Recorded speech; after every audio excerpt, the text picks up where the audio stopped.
フロリダ出身のディーン博士がアメリカの製薬産業が中国に移転された歴史を引用し、中共の米国への浸透や新中国連邦を知ったきっかけを話してくれました。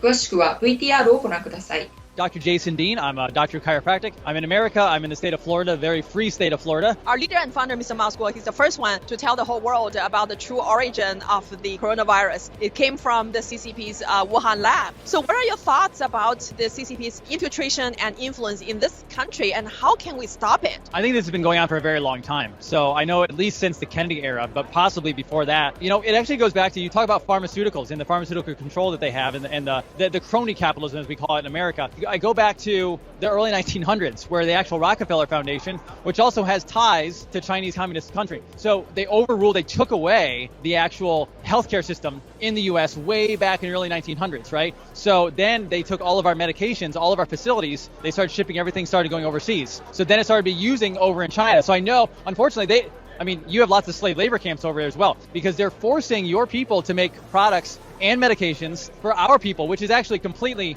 a tragedy. I mean, it's not only for us, but obviously we don't want, as Americans, we don't want to enslave the Chinese people. That obviously our politicians do, a lot of our corporate masters do, but the American people do not want that. So in reality, America says we're fighting for our sovereignty, fighting to gain America back, but we're not just fighting for America. We're fighting for, it's a global situation at this point, and China's been taken over for so long, we have to stand up for other people as well. So yeah, absolutely. We are fighting very, very hard to do this. And I found out about you guys. How did you find out about the new federal state of China? I actually found out online. In some of my research, I actually stumbled upon it. I thought it was interesting, and it goes back because I did a little bit of research on the Uyghur and finding out just the genocide that was happening, right? So I learned a long time back, and then, in America, we hear about Apple, we hear about all these different, big tech companies, and we knew that they were using